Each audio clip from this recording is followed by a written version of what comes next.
अब दास ये एक कंसेप्ट क्लियर करने के लिए आपको कितने ढेर सारी कथाएं प्रमाण देने पड़ रहे हैं क्या।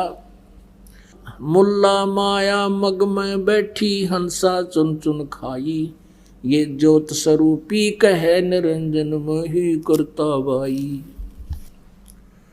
और जैसा कि आपने इस शब्द में सुना, ऋषि मुनि निराकार बतावे, साकार कहें पुराण तने, अपनी महिमा आप गाई, जीव कहें भगवान तने। अपने आप तो भगवान बन बैठा, भगवान को भुला दिया तूने। इस कंसेप्ट को क्लियर करने के लिए पुराण दिखाते हैं कि ये काल कहता मैं करता हूं और करता नहीं है, और विष्णु और ब्रह्मा जी को कहता है तुम भगवान नहीं हो। ये देखिएगा शिव महापुराण हिंदी टीका सहित भाग 1, और ये कहाँ से प्रकाशित है। इसमें संस्कृत और हिंदी दोनों हैं। श्री शिव महापुराण ये है विद्या अवरिधि पंडित ज्वाला प्रसाद जी मिश्रकृत हिंदी टीका सहित, खेमरा श्री कृष्ण दास प्रकाशन बम्बई। इतने अथ श्री शिव महापुराण भाषा टीका सहितम प्रारंभते। इसके देखिएगा, ये देखना, ये है पृष्ठ 11 पे विद्वेश्वर संहिता भाग 1 अध्याय 6 में। यहाँ से शुरू होता है। नंदीकेश्वर बोले, हे योगिंद्र, आगे एक समय विष्णु भगवान शेष शैया पर अपने गरुड़ आदि पार्षदों से संयुक्त लक्ष्मी सहित शयन करते थे, यानी लेटे हुए थे। उस समय देखिए वे ब्रह्म ज्ञानियों में श्रेष्ठ ब्रह्मा जी अपनी इच्छा से वहाँ आए। सब प्रकार सुंदर सेज पर शयन करते हुए कमल लोचन विष्णु जी से पूछने लगे,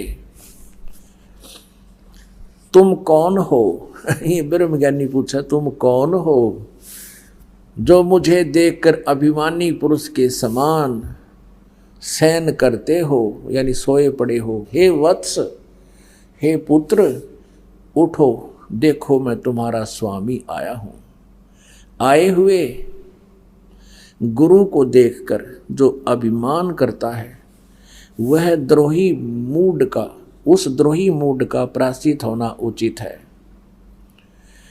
यह सुनकर विष्णु जी के अंतर में तो क्रोध हुआ, लेकिन अंदर से तो पूरा गुस्सा ऊपर से प्रकट ना करते हुए के बोले, परंतु बाहर से शांत रहे और बोले, वत्स बेटा, तुम्हारा मंगल हो, बैठो इस आसन पर विराजो। इस समय तुम्हारा नेत्र कुटिल और मुख टेढ़ा क्यों हो रहा है, पंकर क्यों हो रहा है? वो गुस्से हो रहे थे ना, आँख चौड़ी जोगर जो टेप बैल गुड़ने से पहले टेढ़े टेढ़े देखा करें। कहते हैं वकर क्यों हो रहा, तेरी आँख और मुंह टेढ़ा क्यों कर रहा है, तू नाराज क्यों हो रहा है? ब्रह्मा जी बोले, हे वत्स विष्णु, हे बेटा विष्णु, तुमको समय के प्रभाव से अभिमान है।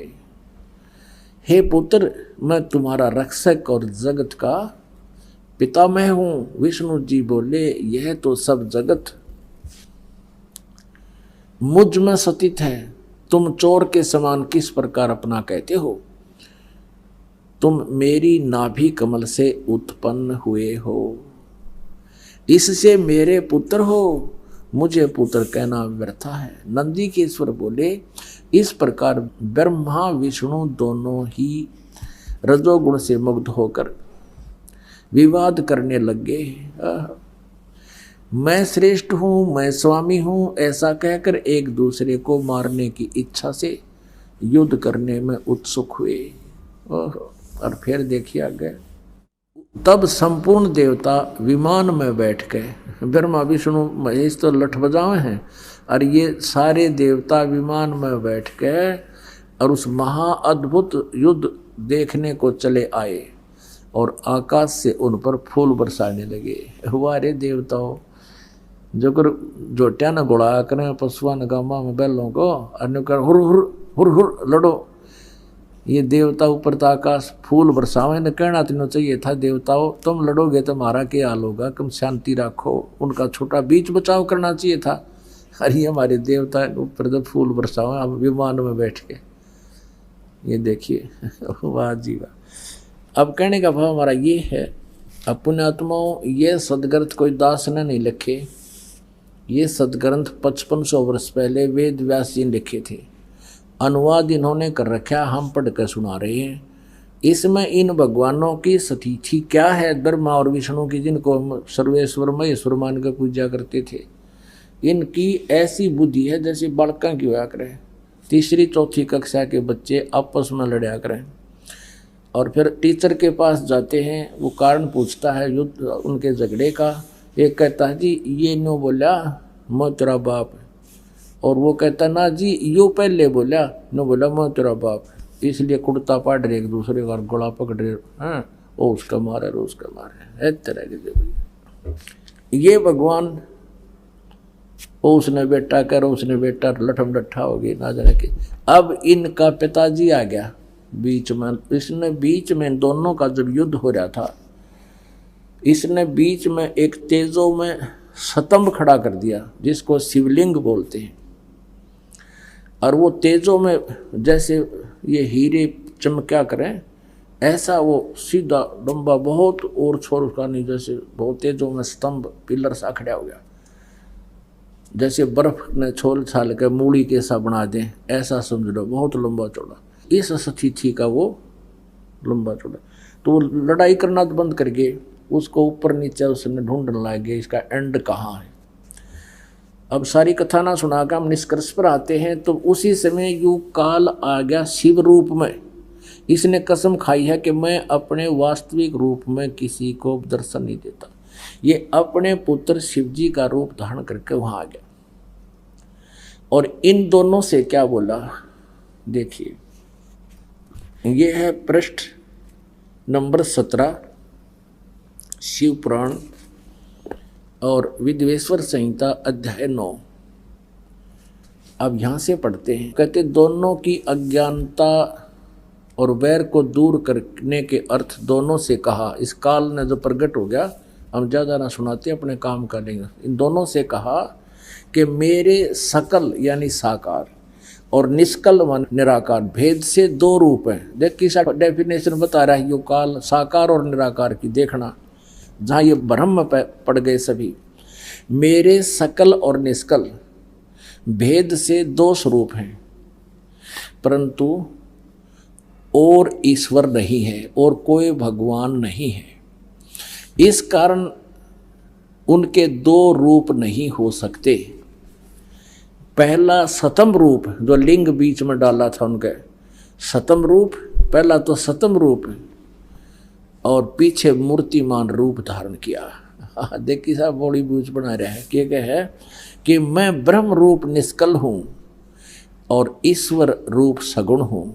आगे देखना, मेरे ये दोनों रूप सिद्ध हैं और दूसरे किसी के नहीं। आगे देखना हो सकते। इस कारण से तुम दोनों को अथवा दूसरों को ईश्वर तव की प्राप्ति नहीं हो सकती। तुमने जो अज्ञानता से अपने को ईश माना, भगवान मान लिया कि मैं भगवान हूँ, मैं भगवान हूँ, ये बड़ा ही अद्भुत हुआ। उसके दूर करने को ही मैं रण स्थान में आया हूँ। अब तुम अपना अभिमान त्याग कर मुझ ईश्वर में अपनी बुद्धि लगाओ। होए मेरे प्रसाद से लोक में सब अर्थ प्रकाश करते हैं। ये क्या कहे देखो, मेरे सकल और निष्कल भेद से दो रूप हैं और ईश्वर नहीं, इस कारण से उनके दो रूप नहीं हो सकते। पहला सतम रूप तो सकल है, सतम पिलर तो साकार है, और निष्कल कहे मैं ईब थर सामने खड़ा हूँ, मैं निराकार हूँ। निष्कल ब्रह्म रूप निष्कल और ईश्वर रूप सगुण है। ये कैसे उल्टी सुल्टी परिभाषा बता रहे हैं। और पुण्यात्मा इसी आधार से ये ब्रह्मा कुमारी पंथ इस काल के द्वारा भ्रमित पंथ है। ये क्या बताते हैं, कहते हैं शिवलिंग तो निराकार है, वो शिवलिंग दिखाते हैं उनकी पुस्तक में, और जो साकार शिवजी बैठे हैं ये साकार देवता है। और वो शिवलिंग निराकार है और सामने दिखने लग रहा है निराकार क्यों कर हो गया। ऐसे ये कह रहा कि सतम रूप तो मेरा सकल रूप है, साकार है, पिलरत है, और मैं निराकार हूँ जो ई ब्रह्म रूप में तुम्हारे सामने आ गया। अब देखो, अब हम अपने उस डिस्कर्स पर आते हैं आगे। ये क्या कहता है, ये भी सिद्ध करना है कि यहाँ ये काल बोल रहा है, ये देखिएगा। और इसमें यह भी स्पष्ट कर दिया कि तुमने ब्रह्मा और विष्णु ईश नहीं है, तुम भगवान नहीं हो। तुमने जो अज्ञानता से अपने को ईश माना, यह बड़ा ही अद्भुत हुआ। उसके उस फड़कने निकालने के लिए मैं तुम्हारे पास यहाँ आया हूँ, उसको दूर करने को ही मैं आया हूँ। अब तुम अपना अभिमान त्याग कर मुझ ईश्वर में अपनी बुद्धि लगाओ। मेरे प्रसाद से लोक में सब अर्थ प्रकाश होते हैं। यहाँ देखना, ये क्या कहता है, मैं परब्रह्म हूँ। देव बकवाद घड़न लाग रहा, मैं परब्रह्म हूँ और मेरा ही अकल रूप है। ब्रह्म होने से मैं ईश्वर हूँ, अनुग्रह आदि मेरा कृत्य है। सर्वव्यापी होने से और जगत के वर्धक होने से मैं ब्रह्म हूँ। हे ब्रह्म केशव, समतव और व्यापक होने से मैं आत्मा हूँ। मैं इस सब का ईश हूँ, यह मेरा है और मेरे सिवा किसी दूसरे का नहीं है। प्रथम तो ब्रह्म तत्व ज्ञान के निमित्त निष्कल ब्रह्म का प्रादुर्भाव हुआ है। अब आगे देख रहा 18वें पे 18 पृष्ठ पे, मैं अज्ञात रूप हूँ, पीछे तुम्हें प्रगट दर्शन देने के निमित्त साक्षात ईश्वर तत्क्षण ही मैं सगुण रूप हुआ हूँ। ठीक है, अब यहाँ तो ये 9वां अध्याय, ये 8वां यहाँ समाप्त हो गया। 9वां, ये 10वां शुरू होता है। अब यहाँ कहता है, हे पुत्रो, यह कृत आपने, हे पुत्रो ब्रह्मा और विष्णु को यह कृत आपने, यानी उत्पत्ति और स्थिति का आपने तप से प्राप्त किया है, जो कि सृष्टि की उत्पत्ति और पालन कहता है, सो मैंने प्रसन्न होकर तुम्हें दिया है। इसी प्रकार दूसरे 2 कृत रुद्र और महेश को प्रदान किए हैं। ये चौथा हो गया 5वां बल के। रुद्र इसी के द्वारा उत्पन्न, ये 11 रुद्रों का मुखिया है, इसका ये पुत्र ही है।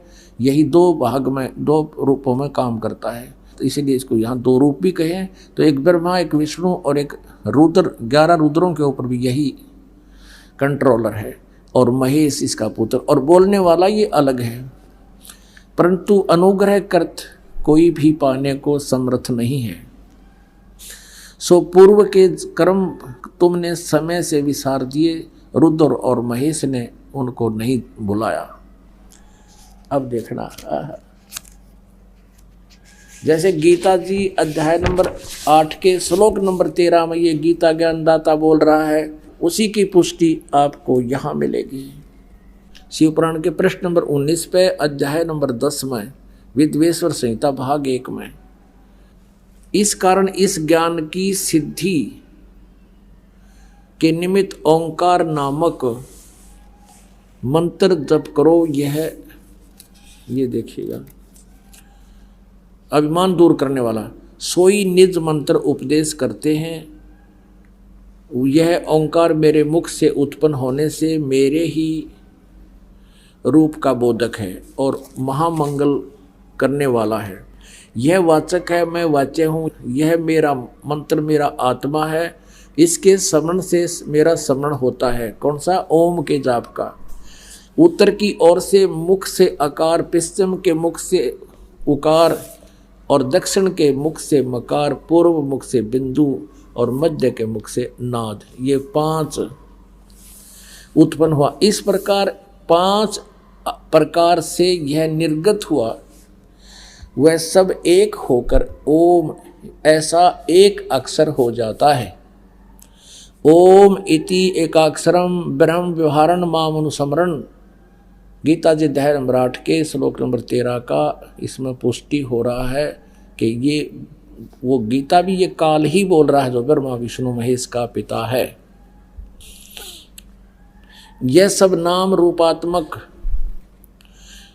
वेदभूत होने से कुल अर्थात क्षत्रिय पुरुष भेद से भौतिक शरीर वर्ग 2 का भेद वाला है। यह वह इसी मंत्र से व्याप्त है और शिव शक्ति का बोधक है। इस ओंकार से सब जगत का बोधक परवण उत्पन्न हुआ है, ओम। और अकार आदि कर्म से अर्थात अकार से, नकार से, उकार से, मकार से, सी बिंदु व नाद से यह प्रकट हुआ है। और इस पंचाक्षर यानी 5 वेद से, मृतका आकार से, लर्पका अंतर से, शरो मंत्र से 4 मुख वाले त्रिपाद गायत्री हुई, उससे सब वेद उत्पन्न हुए आदि आदि। आगे देखो, अपनात्माओं, ये संस्कृत हमारे पास उपलब्ध है। इसी की यहाँ संस्कृत उपलब्ध है कि अकार उत्तर पूर्व, मुकार पश्चिम से और मकार जो है दक्षिण से, बिंदु मध्य से, ऐसे ये संस्कृत है इसकी। तो ये एकीभूत होकर ओम इति एक अक्षरो अभवत, एक अक्षर अभवत, ओम इति एक अक्षर अभूत। और ये जो गलती इसमें कहीं भी ऐसा नहीं लिखा ओम नमः शिवाय हो गया, ये देखना।